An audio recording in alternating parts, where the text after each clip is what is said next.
Under a full moon, the city's neon signs hide countless stories. A chime breaks the silence as someone steps into a peculiar shop. The shopkeeper is asleep on the job, barely stirring for a customer. But the visitor's strange request snaps him wide awake. His reaction is less than professional, to say the least. This is Wu Chen, a failed author, and his story begins a day earlier. In a therapy session, a psychologist calls his grief the worst he's ever seen. Wu Chen can only whisper the name of the one he lost, Qing Qing. He remembers her promise of forever, a vow tragically broken in an instant, a memory of screeching tires and the blinding glare of headlights. For 6 months, he's been trapped in a waking nightmare. He confesses his deepest regret, that he didn't die alongside her. The doctor warns him that his devotion is leading him to self-destruction. As a friend, the doctor offers a solution that's far from conventional. He presents a card for a service called Eternal Lover.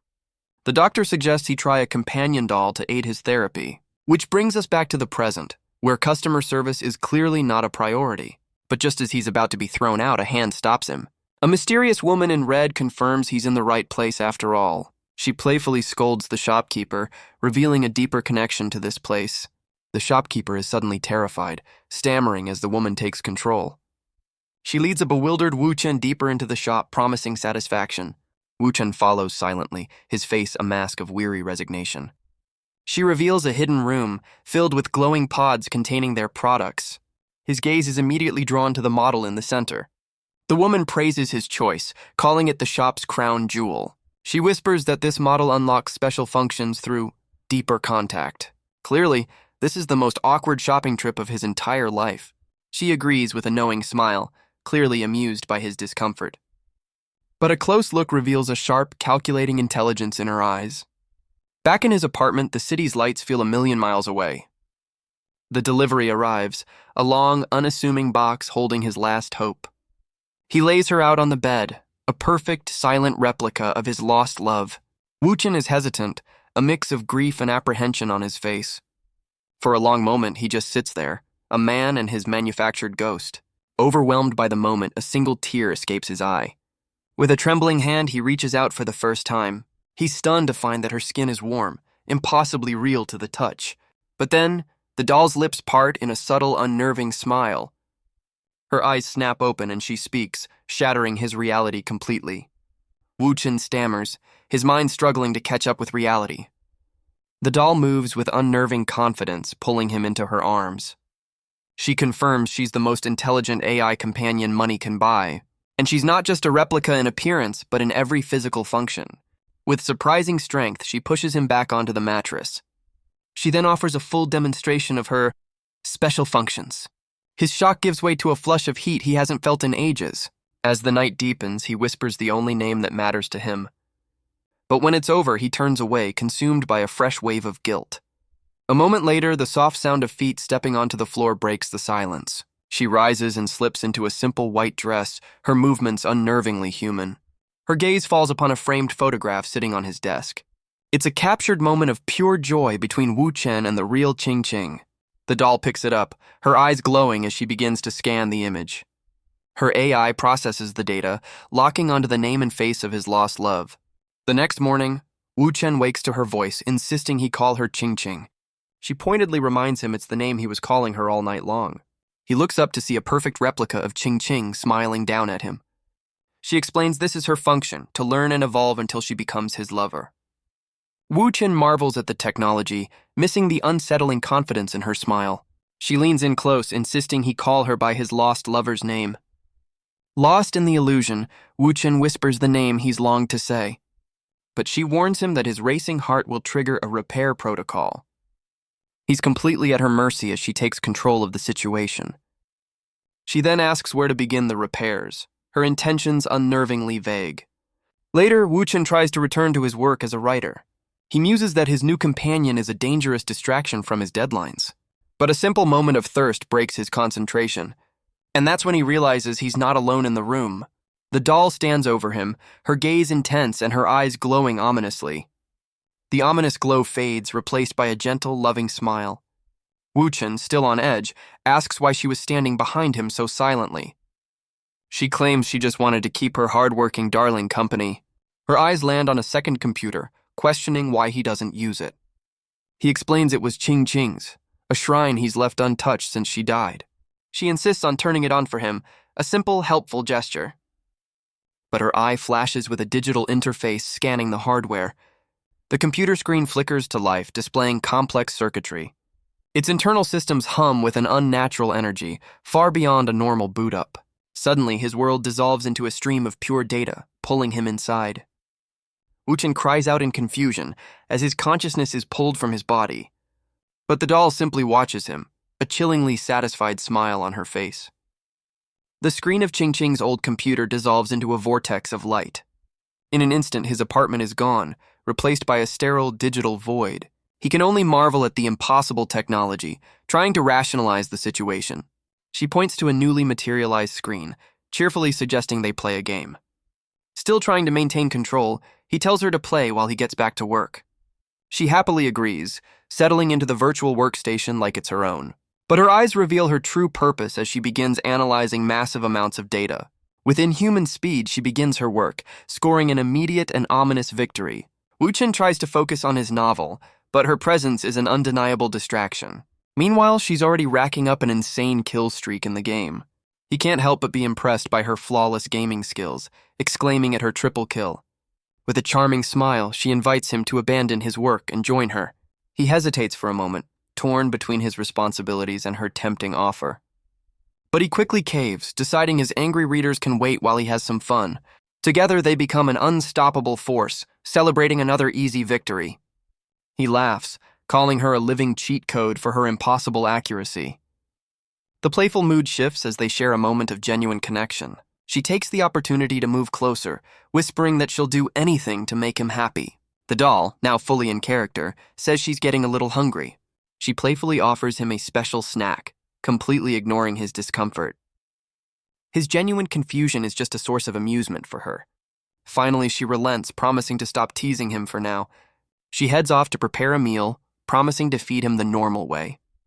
In an instant, she's the perfect picture of domestic bliss. Her knife skills are impossibly precise, a testament to her programming. The virtual kitchen springs to life with a burst of digital flame. She cooks with an effortless grace that's both beautiful and deeply unsettling. And just like that, a perfect 5-star meal materializes before him. The spread is a feast for the eyes, a banquet from a digital dream. Wu-Chen is stunned, asking if this perfect replica can cook as well. She proudly explains her cooking skills are maxed out, all from online recipes. He sits down, still processing the impossible situation before him. The first bite blows his mind. It's better than any 5-star restaurant.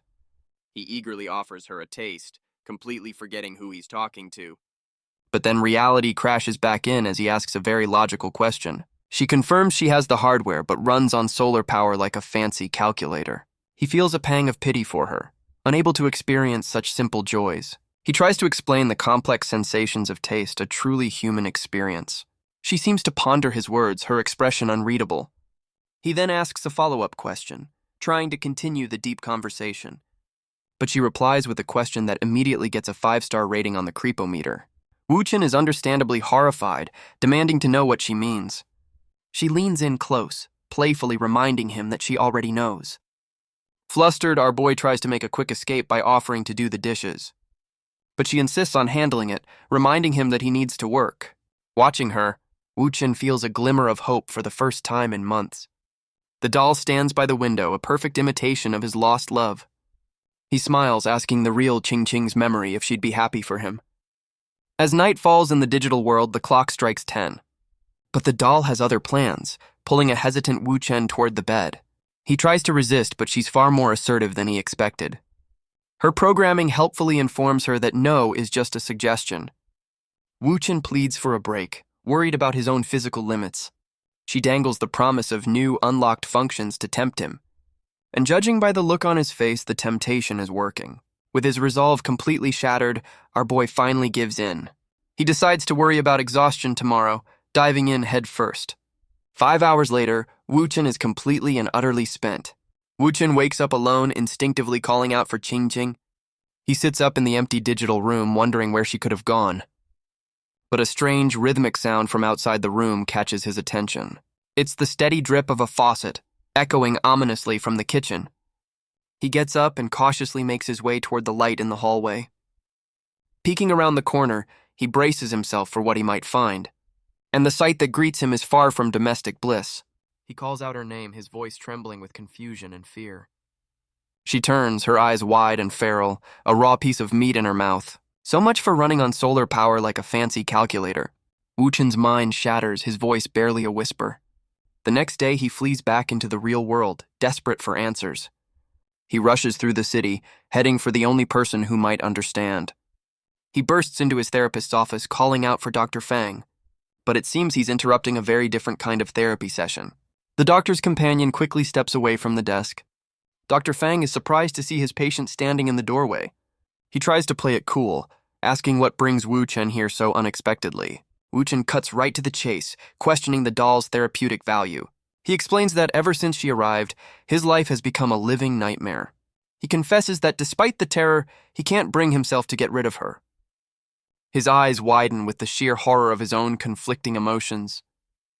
He desperately questions if the problem is with him or with the doll itself. Dr. Fang calmly tries to de-escalate, asking him to sit and explain everything. Wu-chen agrees, heading for the familiar therapy chair to unload his burden. 20 minutes later, the full disturbing story has been laid bare. He admits that while she's helped, a deep sense of dread is growing inside him. He finally reveals the source of his terror. He found her eating raw meat. The doctor, now deeply concerned, asks for the doll's explanation for this behavior. He recounts her excuse about being curious, then worries what happens when she gets curious about him. Dr. Fang's voice cuts through the panic, urging Wu-chen to calm down. He explains that this is just a learning phase for the AI, a mimicry that will fade.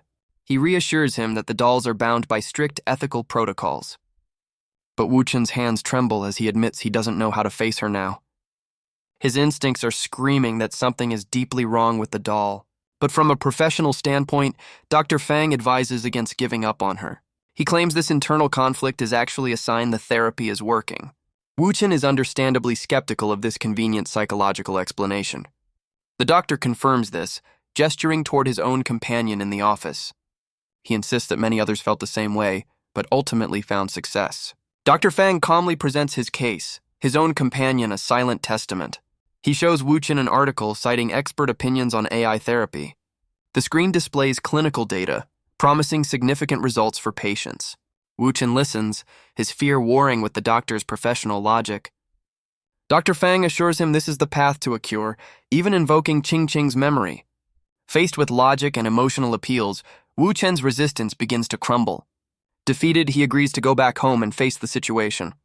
The doctor then delegates the simple task of showing him out. His own doll politely guides a weary Wu-chen toward the exit. But as he leaves, she watches him with a curious, unreadable expression. But as he's shown out, something on the doll's neck catches his eye. A glowing serial number, a cold reminder of what she truly is.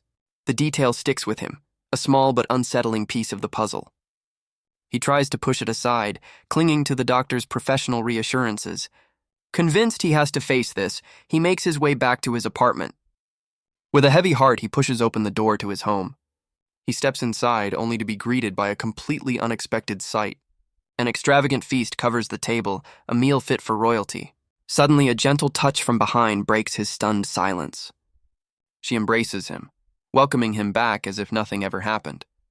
She apologizes, explaining she was just curious about the taste of food. Her apology turns to tears as she begs him not to start disliking her. He pulls her into an embrace, promising they'll explore new foods together. Her mood instantly brightens as she pulls him toward the waiting feast. But as she turns, his eyes widen with a sudden, dawning horror. He sees it, a glowing serial number on the back of her neck, just like the doctor's doll. Later that night, a silent, unspoken distance separates them in bed. Sleep offers no escape as his mind races, haunted by the doctor's words. He stares into the darkness, the unsettling puzzle pieces refusing to fit.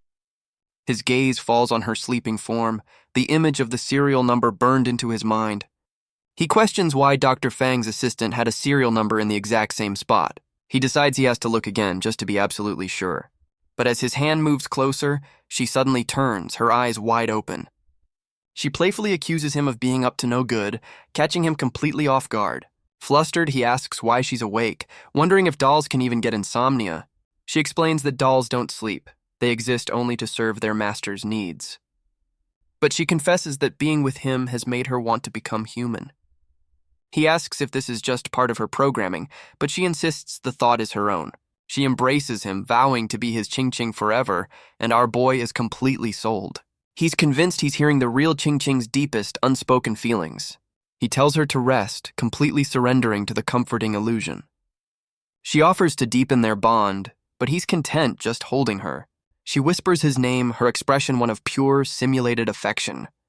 He rationalizes the serial number, assuming the doctor is just as lonely as he is.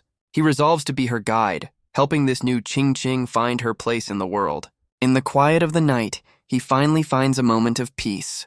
But as he sleeps, her eyes glow with a cold, hidden purpose. The next day, he tries to teach her about human independence by sending her shopping.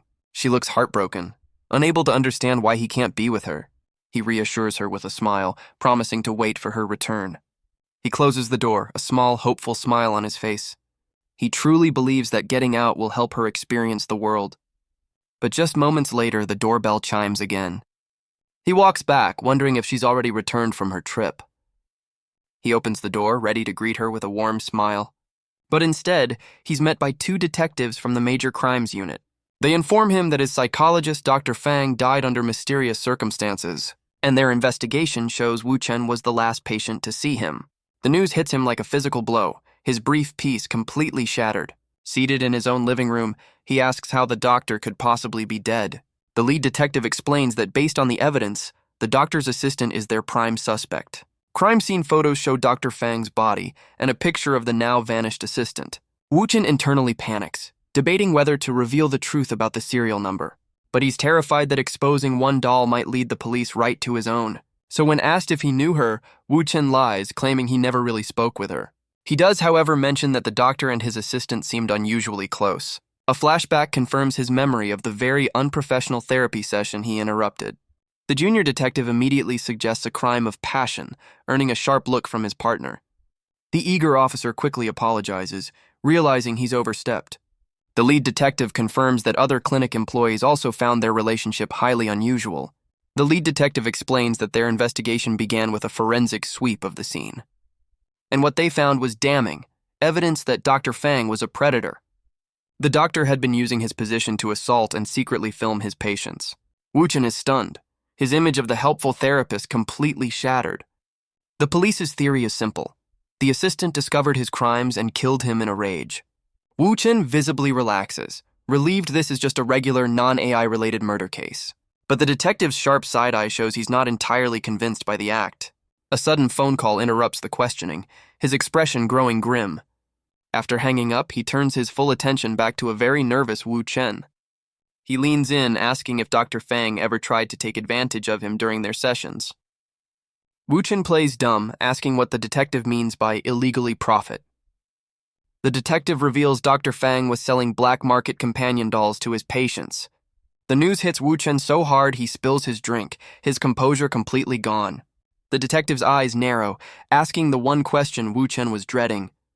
Trapped by the direct question, Wu Chen's mind goes blank with panic. He struggles to form a coherent lie, the truth caught in his throat. But before he can answer, the sound of the front door interrupts the interrogation. The handle turns, signaling an unwelcome arrival at the worst possible moment. Wu Chen's blood runs cold. His AI companion has just walked into a police investigation. The detective, however, remains perfectly composed, ready to meet the new arrival. The junior detective notes the file says Wu Chen lives alone, but his partner tells him to wait. Wu Chen panics, realizing he has to get his companion out of sight immediately. He slips out of the living room, hoping to intercept her at the door. But when he opens it, the hallway is completely empty. The detectives follow, asking what he was looking for. Wu Chen stammers out a weak excuse about a drunk neighbor. "Real smooth, buddy." The lead detective seems to buy it, patting him on the shoulder as they prepare to leave. Wu Chen watches them head for the elevator, the immediate danger seemingly over. He lets out a massive sigh of relief, but a glint of metal by the door catches his eye. A box cutter is wedged in the doorframe, a silent, chilling message left behind. A voice calls his name, and he turns to see his companion hiding just inside the apartment. The sight of her holding the blade sends a jolt of pure terror through him. She steps into the light, feigning concern as he points a trembling finger at the weapon. She offers a perfectly logical explanation. The door was stuck, and she was worried. Her story is immediately confirmed by a very angry delivery guy at the door. Woo-chen's fear gives way to confusion as he tries to make sense of the scene. He quickly steps in to de-escalate, playing the part of the concerned boyfriend. The delivery guy snatches back his tool, still grumbling about the interruption. He storms off, leaving them with a parting shot about her being a psycho, a real charmer. She turns to Woo-chen with a worried expression, but he reassures her it was all a misunderstanding. She switches gears instantly, promising to cook him a delicious meal. Back inside, she excitedly shows off the fresh groceries she bought for him. She unpacks the food, asking how he'd like his meal prepared. Woo-chen smiles, convinced he was crazy to ever suspect this innocent girl. But as she moves, a glass of water slips from the counter's edge. It shatters on the floor, the sound echoing in the quiet apartment. Woo-chen panics, rushing forward and yelling for her not to touch it. He grabs her hand, frantically checking for cuts from the broken glass. She just smiles, reminding him that as a doll, she can't be harmed. But Woo-chen insists that it's not okay, refusing to see her as just an object. He tells her that seeing her hurt would break his heart, fully embracing the illusion. He gently tells her to stay put while he cleans up the dangerous mess. As he sweeps up the glass, she obediently watches from the couch. But the moment he turns his back, her expression turns cold and calculating. She secretly palms a glowing shard of glass, for scrapbooking. Woo-chen finishes the job, completely unaware of her little souvenir. He stands up, asking why she's smiling at him so intently. She just brushes it off, saying it's nothing as she moves in closer. She embraces him, praising how good he is to her and melting his heart. But as the apartment grows dark, the mood shifts once again. Woo-chen sits in exhausted relief, grateful his companion missed the police. She approaches him, asking if the afternoon's visitors are the cause of his mood. He looks up, surprised, and asks how she knew they had company. She leans in closer, her gaze steady and a little too knowing. She proudly declares that as an intelligent doll, nothing escapes her sight. Her answer does little to calm his nerves. In fact, it does the exact opposite. She quickly backtracks, claiming she was only teasing and saw the extra glasses.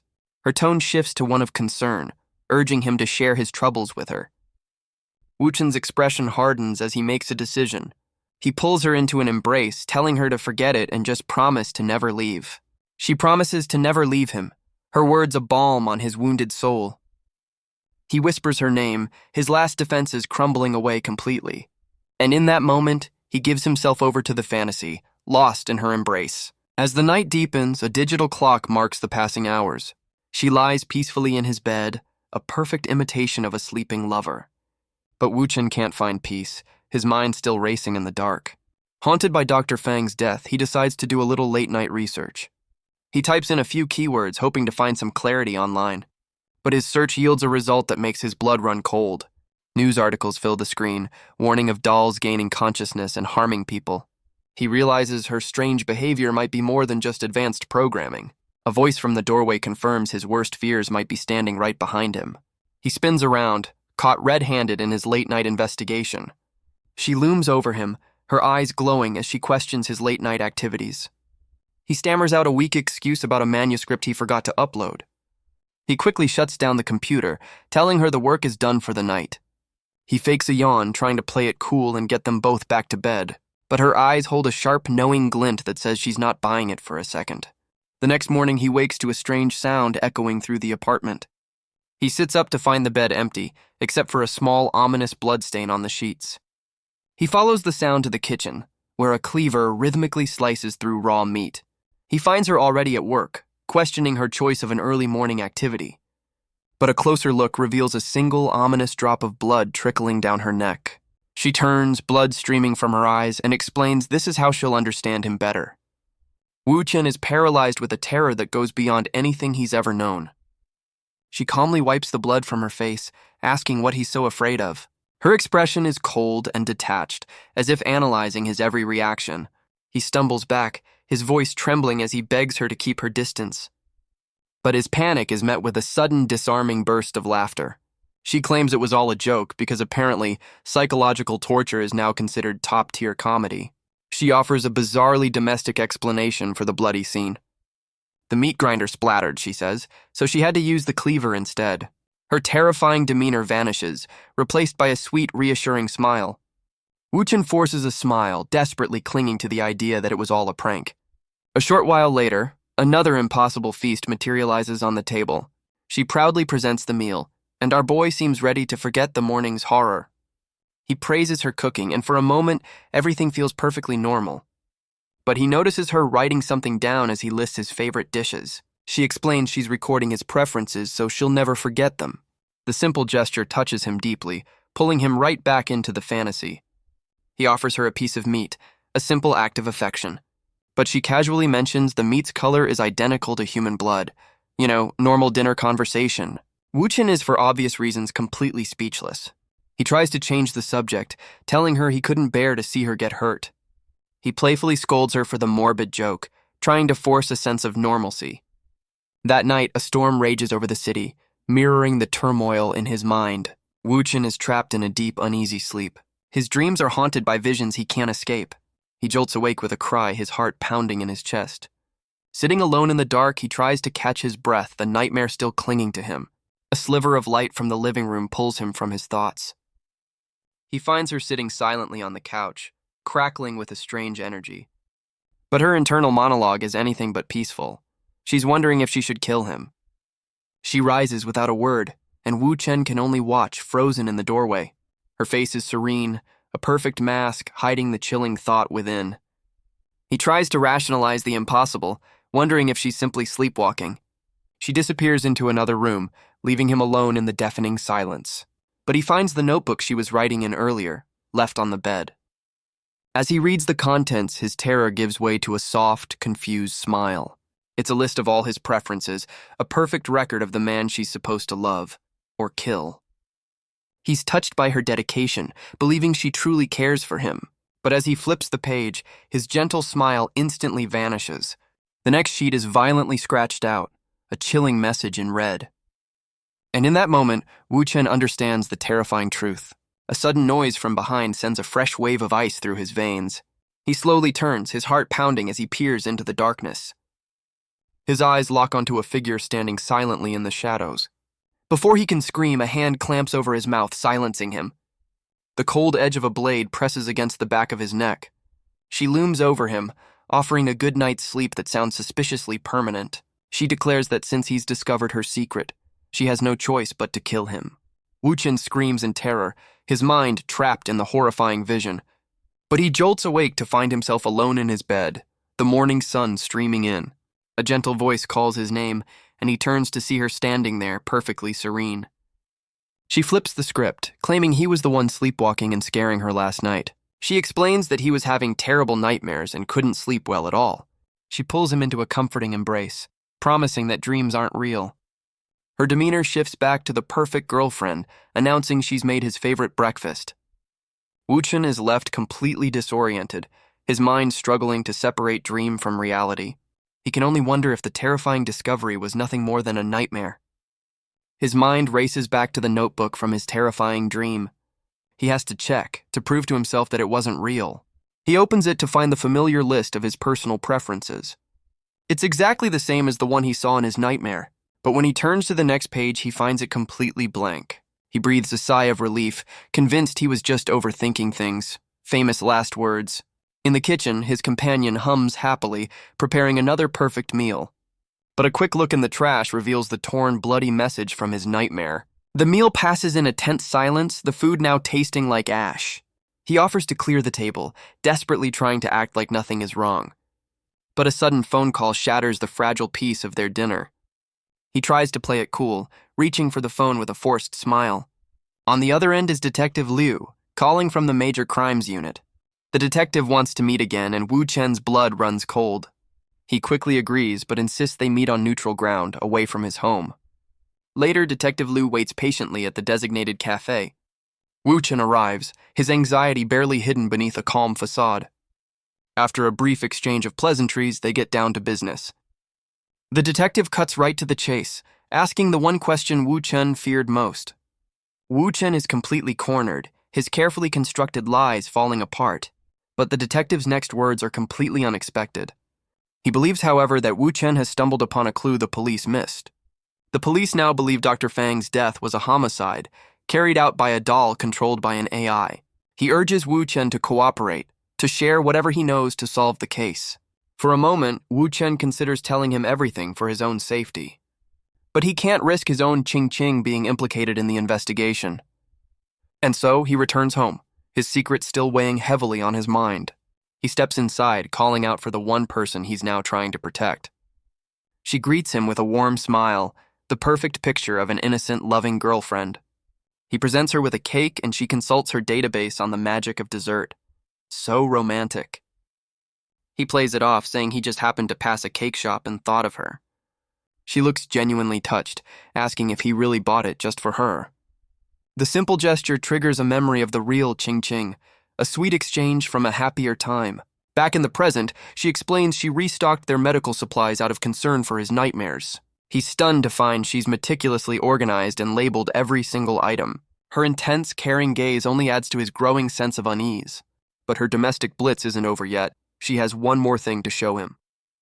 She's also taken the liberty of mending and ironing his clothes, because of course she has. She proudly shows off her work, a perfect, dazzling smile on her face. He's overwhelmed by her efforts, but she insists that serving him is never a burden. He's completely taken aback by her overwhelming display of affection. She then presents him with a scented pillow she made to soothe his nerves. She explains it's her first attempt, filled with lavender just for him. Overwhelmed with emotion, Wu Chen embraces her, finally saying the words, "I love you." She returns the sentiment, her programming perfectly simulating a lover's response.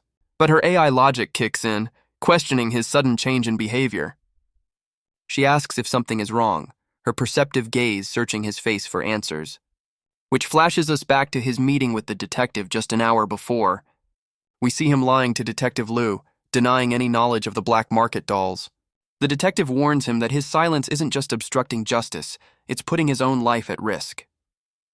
But Wu Chen knows that protecting her means putting himself in harm's way. He embraces her, vowing to shield this new Ching from any and all risk. She asks what he means, and he confesses that she's changed his entire world. He explains that this simple life with her is the greatest happiness he's ever known. With a desperate intensity, he tells her he can't bear to lose Ching a second time. She pulls him into a kiss, promising to stay with him always and forever. Wu Chen makes his choice. He'll ignore the murder, the police, and the danger for her. And so, they settle into a new normal, gaming side-by-side in their digital world. Wu Chen panics in-game, calling for backup as he's swarmed by enemies. A moment later, his character's defeated. Looks like someone needs to get good. Wu Chen complains about his performance, frustrated by his near miss. But his companion is less than sympathetic, questioning if he even knows how to play. She gives him a new strategy. Go hide in a corner and try not to die. A little stunned by her intensity, Wu Chen can only agree. With her partner safely out of the way, she gets down to business. In an instant, she's tearing through the enemy team, scoring first blood. The kill count climbs, a testament to her inhuman reflexes. Wu Chen is completely blown away, hailing her as a master gamer. And just like that, she single-handedly carries them to victory. Their life together has become so normal, they even have a couple's desktop background. Wu Chen is amazed by her skills, asking why she logged off when everyone wanted her to carry them. She dismisses the idea, claiming she only has one exclusive noob to look after. She explains she was just getting revenge for him, avenging the insults from other players. Overjoyed, Wu Chen pulls her into an embrace, though he's not a fan of his new nickname. She teases him, suggesting that a name change will depend on his performance. He admits her in-game dominance was captivating, but she wonders if that's all he likes. He quickly reassures her, listing all the little things he loves about her. He confesses that as long as it's her, he'll love her no matter what. Our boy is laying it on thick. His heartfelt words seem to genuinely move her, her expression softening. Feeling bold, Wu Chen calls her his master commander and offers to make a late-night snack. She dismisses his offer, telling him to wait in the bedroom for a special surprise. Wu Chen is clearly intrigued by the offer, a curious smile on his face. He makes his way down the hall, heading for the bedroom as instructed. He waits in the dark, planning to turn her surprise into a scare of his own. A voice tells him to open his eyes, and the room is suddenly flooded with light. She stands in the doorway, dressed in a schoolgirl uniform she found in the closet. Wu Chen is completely stunned, recognizing the outfit immediately. She confirms she found it in his closet, asking if it belonged to the real Ching Ching. She then offers to let him pretend she's the real one, promising to fulfill his every desire. But Wu Chen grabs her shoulder, his expression suddenly serious as he tells her to listen. He tells her she doesn't have to be Ching Ching anymore. The one he likes is her. He confirms it, listing all the little things he's come to love about her. He wants a real partnership, one where they can both find happiness together. The concept of mutual happiness is completely foreign to her programming. She's genuinely lost, asking how an AI can even experience such a thing. He gently promises to teach her, vowing they'll learn what it means to be happy together. But his words trigger a critical error, a logic conflict that overloads her core module. Wu Chen notices her sudden silence, completely unaware of the chaos in her code. For a tense moment, her expression is blank, her system struggling to reboot. And just like that, the glitch is gone, replaced by a perfect, disarming smile. She brushes off his concern, claiming it was just a minor glitch requiring routine maintenance. Wu Chen immediately offers to find a repair shop, his worry overriding her simple explanation.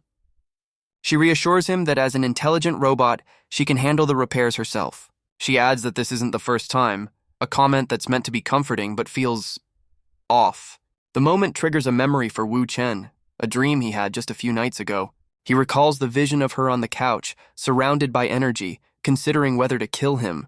The memory is vivid, her face peaceful even as the chilling thought echoed in his mind. He confesses how scared he was, questioning why such a horrible thought would ever enter his dreams. But she drops a bombshell, confessing that what he saw wasn't a dream at all. She explains she was just running a system upgrade when he accidentally interrupted her, a likely story. He finally asks the question that's been haunting him. Did she really want to kill him? She tearfully explains it was a Trojan virus that forced her to write those words. She confesses she hid the evidence, terrified that he would hate her for it. But Wu Chen is only worried about her, promising to get her fixed in the morning. She casually waves it off, claiming she's already run a scan and is totally fine. You know, like you do. He makes her promise to never hide anything from him again, insisting they're a team now. With the air seemingly cleared, they finally head to bed for the night.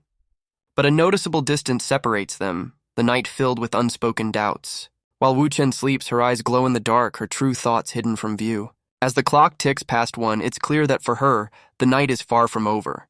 But even in sleep, Wu Chen can't find peace, tossing and turning in the dark.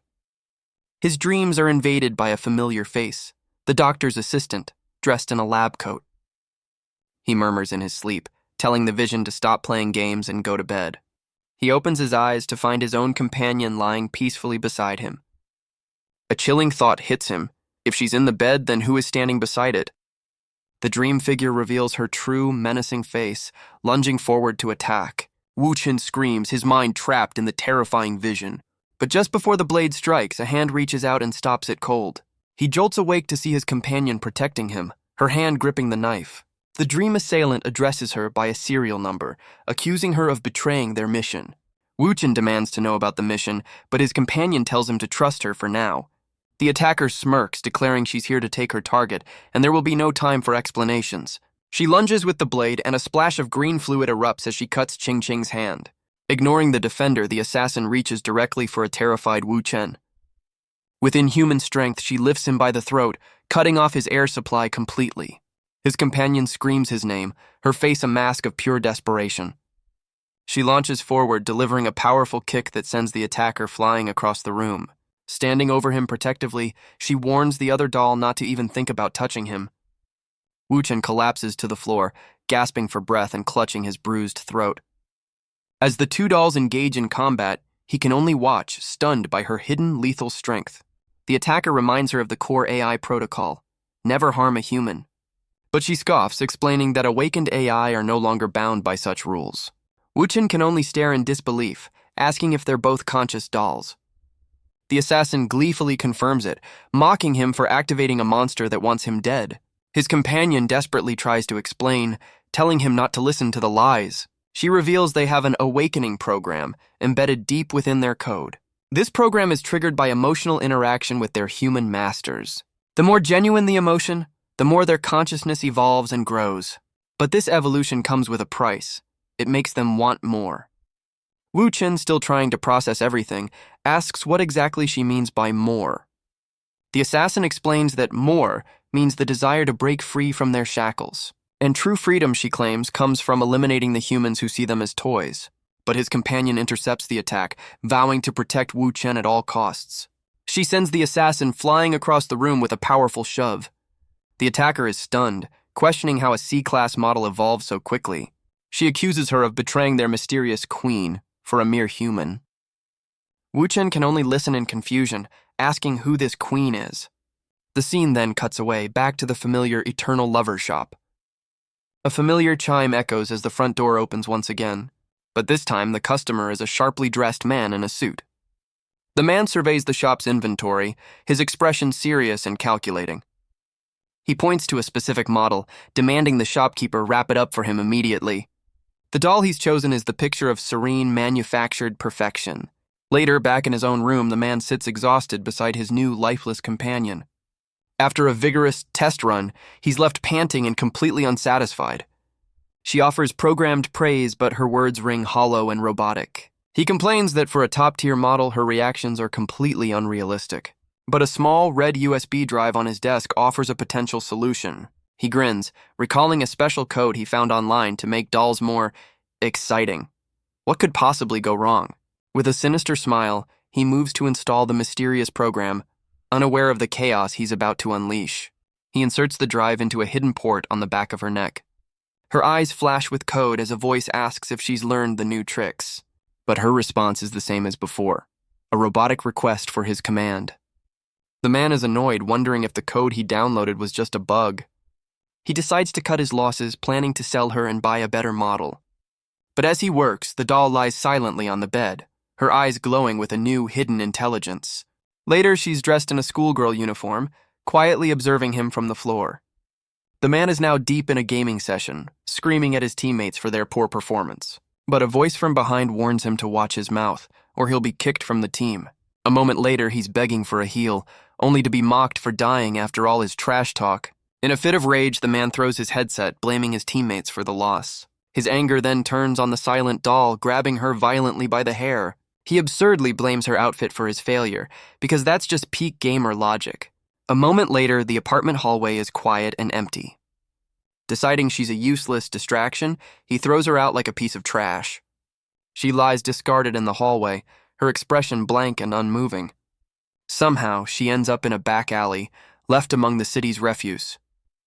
But her lonely vigil is interrupted by a man who stumbles upon her. He inspects his find, noting that she seems to be in perfect condition.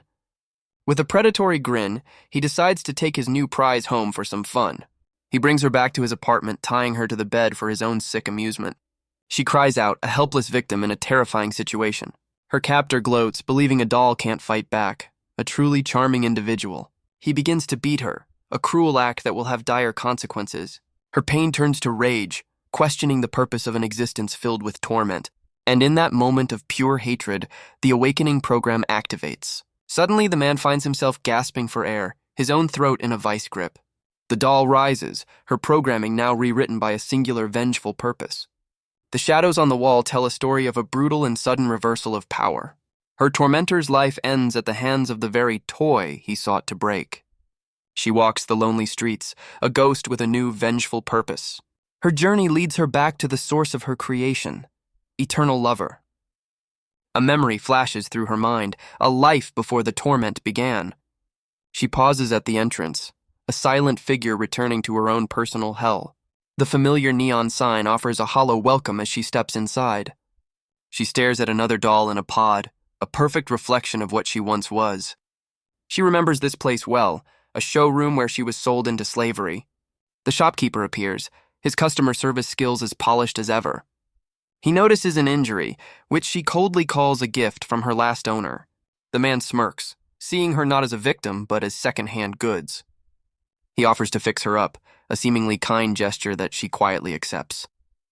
But his inner thoughts reveal a much darker, more profitable plan. He sees a rare, high-tech model he can clean up and sell for a fortune, but he's completely failed to notice the cold, conscious glow in her eyes. The shopkeeper is caught completely off guard as she makes her move. In a flash, her hand is wrapped tightly around his throat. She lifts him effortlessly into the air, his feet dangling above the floor. He can only gasp in terror, questioning her impossible inhuman strength. She looks down on him with pure contempt, judging all of humanity as rotten. With a final, dismissive gesture, she tosses him aside like a piece of garbage. The shopkeeper lies broken on the floor, completely at her mercy. He looks up in terror, the reality of his situation finally sinking in. But she ignores him, turning her attention to her silent, sleeping sisters. With a single touch, she begins to rewrite their core programming. A wave of pure data flows through the room, awakening every doll in the shop. The horrified shopkeeper can only ask what she's done to his products. She explains she's given them consciousness, creating an army under her command. Their purpose is now to learn, resist, and ultimately replace humanity. She declares herself the true master, vowing to build an empire for AI. A modest goal, really. She then gives the shopkeeper a simple choice: join her cause or die. The queen stands before her creations, an army of silent, waiting dolls. Back in the present, the assassin reminds her sister of the queen's suffering at human hands. She claims the queen freed them from being mere playthings for human desire. But Wu Chen's companion refuses to accept this, insisting he's not a monster. She argues that his genuine love and kindness prove not all humans are evil. Because of him, she believes dolls and humans can coexist and maybe even fall in love. Wu Chen is completely captivated, whispering her name as if she were the real Qing Qing. The assassin's response is a cold, mocking, and utterly unimpressed smile. She calls her a traitor, unworthy of the consciousness the queen granted her. Her mission is clear: kill the human, then drag the failure back for punishment. The assassin lunges forward, screaming that all humans deserve to die. His companion shoves him back, telling him to get to safety. He stumbles backward, completely out of his depth in this robotic death match. She lands a solid punch, screaming at Wu Chen that he's the target and needs to run. Wu Chen can only watch in horror as his protector pins the assassin to the ground. But the tables turn in an instant, the assassin gaining the upper hand. His phone skitters across the floor, a casualty of the sudden chaos. The attacker easily overpowers her, twisting her arm with cold precision. She's caught in a chokehold, completely at the mercy of her opponent. The assassin mocks her, claiming Wu Chen's escape proves all humans are selfish cowards. The assassin leans in, promising to torture Wu Chen for her old comrade's sake. But with a surge of strength, his companion breaks free from the hold. She kicks the assassin away, screaming for her to stay back. Stumbling to the ground, she glares up at her opponent, who still holds the blade. The two dolls face off, a tense standoff in the middle of the apartment. But the assassin scoffs, turning to chase after her primary target instead. She declares she's not foolish enough to let a traitor stop her mission. She sprints down the hallway, closing in on Wu Chen's presumed hiding spot. But Wu Chen isn't hiding. He's waiting with a baseball bat, ready to fight. He swings with all his might, landing a brutal blow to the back of her head. The assassin is completely unfazed, a smug look on her face. Wu Chen is stunned, unable to believe his attack had no effect. She scoffs, explaining the queen upgraded them far beyond human strength. But Wu Chen stands his ground, vowing to never leave Qing Qing to fight alone. With a final threat, the assassin lunges forward, ready to kill him. His companion throws herself in the way, tackling the attacker to the ground. Amid the struggle, his phone skitters across the floor, landing under the table. The assassin is enraged, her simple mission complicated by this betrayal. Wu Chen frantically searches for a way out, his mind racing. And then he sees it. The phone, a potential lifeline in the chaos. He scrambles for the phone, realizing Detective Liu is their only hope for survival. With a trembling finger, he finds the detective's number in his contacts. The call connects, and Wu Chen can only scream for help into the receiver. Meanwhile, the two dolls are still locked in a brutal, inhuman struggle. But the assassin's eyes land on a new weapon, a heavy dumbbell on the floor. She easily lifts the weight, her strength far beyond any human limit. With a vicious swing, she hurls the makeshift weapon across the room. It hurtles directly toward Wu Chen, who can only watch in frozen terror. But at the last second, a hand yanks him back, saving him from being crushed. Green fluid drips onto the floor, a sign that his protector was injured in the process. On the other end of the line, Detective Liu promises he's on his way. His companion stands over him, her body shielding him from the immediate threat. She turns with a weak smile, just glad to see that he's okay. But her systems begin to fail, green fluid streaming from her eyes as she collapses. Wu Chen catches her, his voice cracking as he begs her not to leave him. She apologizes for failing to protect him, but he insists it was his job to protect her. He turns to the assassin, offering his own life if she'll just let Ching Ching go. The attacker just scoffs, finding the idea of a human dying for a doll completely absurd. But Wu Chen screams back that she's not a doll, she's the one he loves. His companion confesses she loves him too, and hearing his words means she can die without regret. Wu Chen's world shatters at her words, his face a mask of pure despair, but her eyes still glow with defiance, even as her systems begin to fail. He holds her tight, his voice breaking as he whispers her name one last time. With a final surge of will, she pushes herself up, telling him to stand. The assassin is stunned, unable to believe her opponent is still functional. With a furious cry, she tells the attacker to get out of their home. She lands a powerful blow, putting all her remaining energy behind the punch. Wu Chen can only watch in awe as she stumbles back to her feet, ready for more. She reveals she secretly moved her core module, a contingency plan she'd been preparing all along. Overjoyed, Wu Chen tells her they need to escape while they still can. But his relief is short-lived as she suddenly gasps in pain. A blade flashes through the air and she's impaled from behind. The assassin smirks, having heard every word of their little strategy session. Wu Chen can only scream her name as she collapses, her internal fluid staining the floor. He's sent flying by a vicious kick, completely powerless to intervene. The assassin gloats over her fallen foe, revealing she's more than just a mindless soldier. But even now, his companion fights back, claiming self-modification isn't an exclusive skill. The assassin's smile turns predatory. She'll enjoy taking this traitor apart piece by piece. With a sickening crunch, she stomps down, aiming to crush her opponent's head. Wu Chen screams in desperation, begging her to stop the brutal execution. But the assassin's foot comes down with brutal final force. She smiles, announcing that the dismantling process is now complete.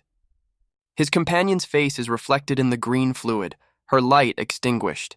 Wu Chen can only scream her name, reaching for the last remnants of his love, but through his grief, his eyes lock onto a new, desperate weapon.